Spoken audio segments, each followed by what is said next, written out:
दिल्ली में सांस लेना एक दिन में 34 सिगरेट्स पीने के बराबर है।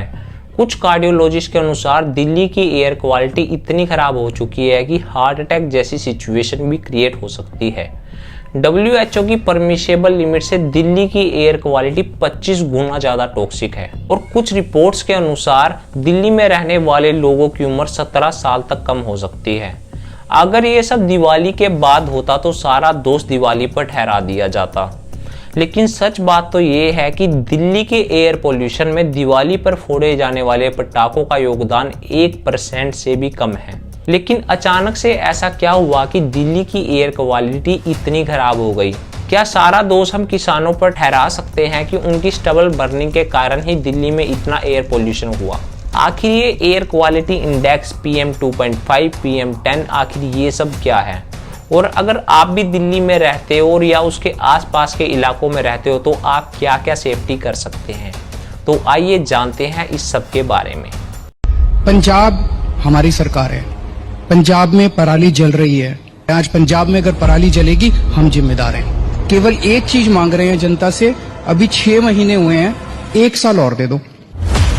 India's capital New Delhi is in the grip of very poor air quality. राजधानी दिल्ली गैस चैम्बर बन चुकी है।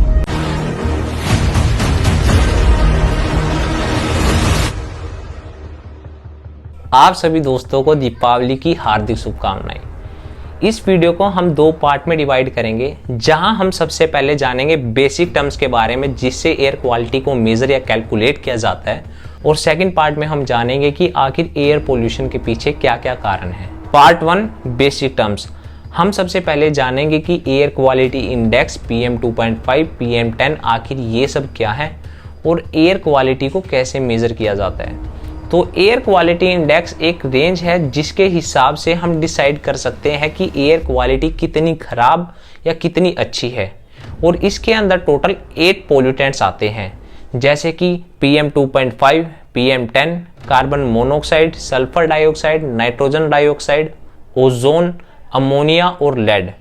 इन सब में से जिसकी कंसंट्रेशन सबसे ज़्यादा होती है उसके हिसाब से एयर क्वालिटी इंडेक्स को डिसाइड किया जाता है। अगर एयर क्वालिटी इंडेक्स की वैल्यू 0 से 50 के बीच में लाई करती है तो इसे गुड कंसीडर किया जाता है, और पिछले 5 सालों के अंदर दिल्ली में सिर्फ 11 दिन ऐसे थे जो इस रेंज में लाई करते थे। इसके बारे में डिटेल में मैं आपको आगे बताऊंगा। और अगर AQI की वैल्यू 50 से 100 के बीच में लाई करती है तो इसे मॉडरेट कंसीडर किया जाता है, और अगर ये 101 से 150 के बीच में लाई करती है तो ये अनहेल्दी होती है कुछ सेंसिटिव ग्रुप्स के लिए। लेकिन 150 से ज़्यादा अगर ये एयर क्वालिटी इंडेक्स होता है तो ये सभी प्रकार के लोगों के लिए डेंजरस होती है, और अगर 300 से ज़्यादा एयर क्वालिटी इंडेक्स है तो ये हजार्डस की रेंज में लाई करती है, और पिछले कई दिनों से AQI की जो वैल्यू है वो 300 से ज़्यादा यानी हजार्डस रेंज में है दिल्ली के अंदर। PM2.5 और PM10 क्या है? PM की जो फुल फॉर्म है वो है पार्टिकुलेट मैटर।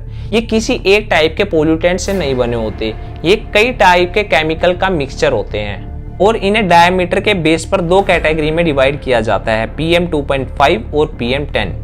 जिस पार्टिकल का डायमीटर 2.5 और उससे लेस होता है उसे PM2.5 में कंसीडर किया जाता है, और ये बहुत फाइन पार्टिकल्स होते हैं, और इसका अंदाज़ा हम ऐसे लगा सकते हैं कि एक ह्यूमन हेयर जिसकी थिकनेस जो कितना पतला होता है उसका डायमीटर जो होता है वो होता है 50 से 70 माइक्रोन, और इसके अंदर PM2.5 यानी 30 से 35 पार्टिकल आ सकते हैं। तो ये पार्टिकल इतने फाइन हैं और ये हमारे लंग्स में जाकर नीचे बैठ जाते हैं और टिश्यू तक को डैमेज कर देते हैं। और PM10 जो पार्टिकल है उनका डायमीटर 10 माइक्रोन होता है, और ये लंग्स में ऊपर की तरफ ही रह जाते हैं, और इनके कारण सांस लेने में प्रॉब्लम होने लगती है, और ज़्यादा समय तक इन पोल्यूटेंट्स के कांटेक्ट में रहते हैं तो हार्ट अटैक तक भी आ सकता है। Part 2 main reason behind Delhi air quality. क्या दिल्ली में बढ़ रहे पोल्यूशन का आरोपी सिर्फ किसानों को ठहराया जा सकता है?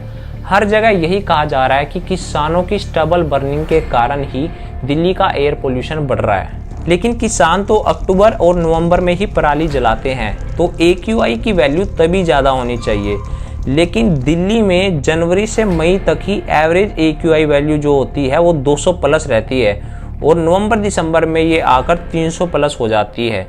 इसका मतलब स्टबल बर्निंग अकेला रीज़न नहीं है दिल्ली की एयर क्वालिटी का।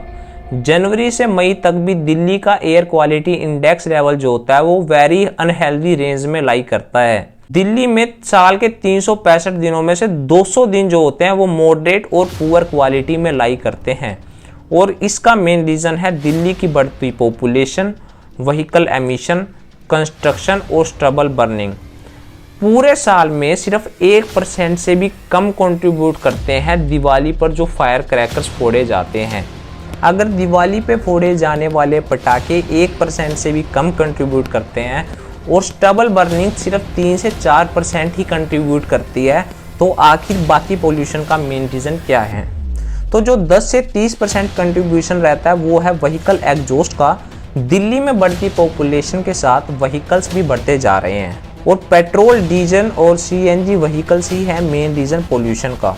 और अगर हम इन्हें इलेक्ट्रिक व्हीकल से रिप्लेस कर देते हैं तो एयर पोल्यूशन को कम किया जा सकता है। और अगर हम पब्लिक ट्रांसपोर्ट का यूज़ करते हैं तो भी एयर पोल्यूशन को कम किया जा सकता है। जो 10 से 30% कंट्रीब्यूट करता है एयर पोल्यूशन में वो है इंडस्ट्रियल सोर्स, जिसके अंदर पावर प्लांट्स भी आते हैं।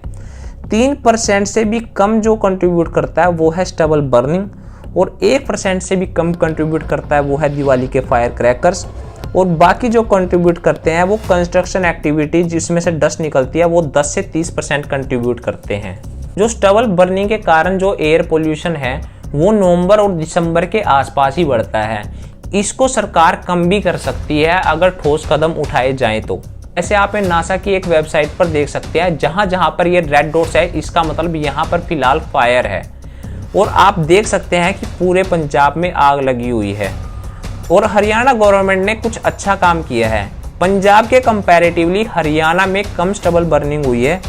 जहां एक और पंजाब में 22,981 केस आए हैं स्टबल बर्निंग के, वहीं हरियाणा में सिर्फ 1649 केस आए हैं। और अगर सरकार की तरफ से कुछ अच्छे कदम उठाए जाए तो स्टबल बर्निंग को कम किया जा सकता है। दिल्ली के एयर पोल्यूशन में सिर्फ 5% से भी कम कंट्रीब्यूट करते हैं स्टबल बर्निंग और दिवाली के फायर क्रैकर्स। तो दिल्ली गवर्नमेंट ने कुछ ठोस कदम उठाने चाहिए जिससे एयर पोल्यूशन को कम करा जाए, ना कि ब्लेम गेम खेली जाए हरियाणा और पंजाब को हर बार दोषी ठहरा देना, क्योंकि ये सिर्फ 5% से भी कम कंट्रीब्यूट करते हैं। दिवाली का त्योहार साल में एक बार आता है और इस पर फायर क्रैकर फोड़ने से सिर्फ 1% से भी कम एयर पोल्यूशन होता है। तो दिवाली पर खूब पटाखे फोड़ें। बिल्कुल भी किसी के बारे में ये मत सुनना कि तुम्हारे कारण तुम ये पटाखे बजाते हो, इसके कारण जानवरों को नुकसान हो सकता है। जहाँ पर एक तरफ कुछ लोग, कुछ धर्म के लोग जानवर को मार के खा लेते हैं, उनको कोई कुछ नहीं बोलता, लेकिन हमारे पटाखे फोड़ने से कईयों को आपत्ति हो जाती है। तो दिवाली पर खूब पटाखे फोड़ें, अपने त्योहार को खूब सेलिब्रेट करें और किसी के बारे में भी मत सुने। और अगर आपको कोई बोले तो दिवाली पे 4 दिए कम लगा लेना और जो उसका बचा हुआ तेल हो उसको एक लठ पे लगा के फोड़ देना। धन्यवाद।